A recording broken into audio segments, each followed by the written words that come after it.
मेरे प्यारे भाई और बहनों, आएं और प्रार्थना करें और अपने सरों को झुकाएं और अपने जीवन पर गौर करो और सोचो कि से आज आप कहाँ हैं और कहाँ खड़े हैं। स्वर्गीय आसमानी बाप, जो बच्चे आज अपने जीवन पर गौर कर रहे हैं, अपनी ज़िंदगी के बारे में सोच रहे हैं, उनके लिए प्रार्थना करता हूँ खुदाबंद, उनके जीवन में अच्छे विचार और अच्छे ख्याल आएं और तमाम बुरी बातों से बचे रहें, ताकि तेरे नाम की महिमा मिले खुदाबंद। और बचाने वाला परमेश्वर यीशु तू ही है, और इन बच्चों सबको तेरे हाथ में सौंपता हूँ। महिमा जलाल सब तुझे देता हूँ। ये प्रार्थना यीशु के नाम से मांग लेता हूँ, आमीन। मेरे प्यारे भाई और बहनों, अभी आपके धर्मशास्त्र पुस्तक से पढ़ूंगा।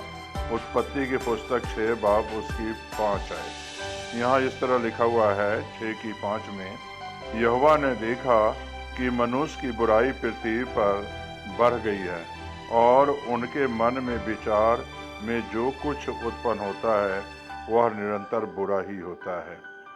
मेरे प्यारे भाई और बहनों, यहाँ अगर आप देखें, किसी मनुष्य की बुराई पृथ्वी पर बढ़ गई है और उनके दिलों में जो विचार है उत्पन्न होता है वो बुरा ही होता है। ऐसा ही एक समय था नूह के दिनों में। उस समय में भी बुराई बढ़ गई थी और लोगों के दिलों में जो है बुराई इतनी ज़्यादा थी और पृथ्वी पर बढ़ गई।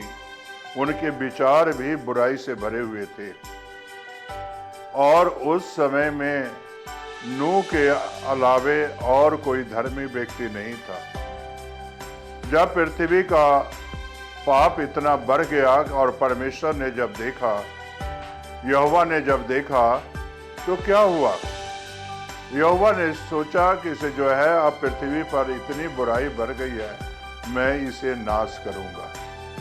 और तब यहोवा ने जो है नाश करने को ठान लिया। तब देखिए मेरे प्यारे भाई और बहनों, प्रभु जो है, जो बुरे इंसान होते हैं, बुरे के साथ धर्मियों को कभी नाश नहीं करना चाहते। जब ढूंढा तो नूह मिला और नूह को जो है जैसा कहा गया वैसा ही नूह ने जहाज बनाया और उस जहाज में देखिए कि इसे अपने परिवार को बचा लिया। और मेरे प्यारे भाई और बहनों, जब 40 दिन 40 रात जल प्रलय होता रहा तो जो है धरती पर तो बुराई थी और बुरे लोग नाश भी हो गए।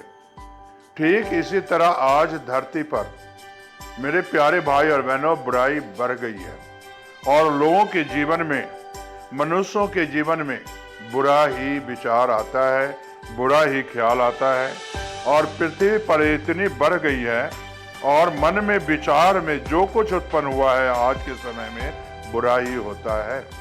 मेरे कहने का मकसद यही है कि से आज हमें मौका मिला हुआ है अपने पापों से पश्चाताप करने, अपने बुराइयों से फिरने का मौका मिला हुआ है। प्रभु जो है यीशु जी अभी आपको बार बार मौका देते हैं, बुराई छोड़ो और बुराई छोड़कर मेरे पास आओ, और तुम बुरे हो तब मैं तुझे एक अच्छा मनुष्य बनाऊंगा और जो हमारी आराधना करेगा, यीशु की आराधना करेगा। मेरे प्यारे भाई और बहनों, कहने का मेरा मकसद यही है कि से उस समय में जब नूह ने जहाज बना रहा था, लोगों ने जब पूछा तो नूह ने तो जरूर कहा होगा जल प्रलय आने वाला है, 40 दिन 40 रात के बाद जल प्रलय होगा, तुम सब नाश हो जाओगे। लेकिन किसी ने तौबा नहीं किया। आज समस्या यही है, आज भी वही समस्या है जो उस समय में समस्या था, वही समस्या आज भी है।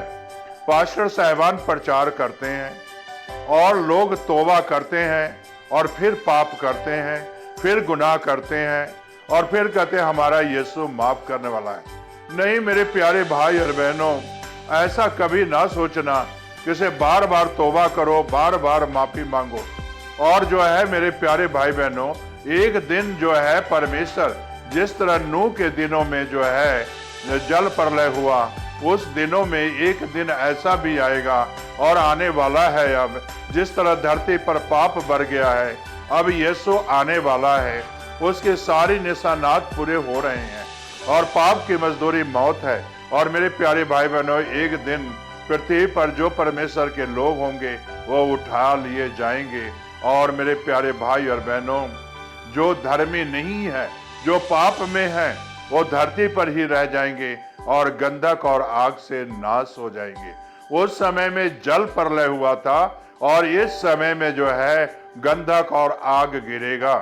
मेरे कहने का मकसद यही है से अगर इस गंधक और आग से बचना है तो अपने पापों से तौबा करें, अपने गुनाहों से तौबा करें और यीशु के पास आएं और परमेश्वर आपके सारे पाप क्षमा कर देंगे। परमेश्वर बड़ा महान परमेश्वर है। वो पापी को जो है बचाना चाहता है, यीशु गुनाहगारों को बचाना चाहता है। तो क्या आज आप बचना चाहते हो या नहीं?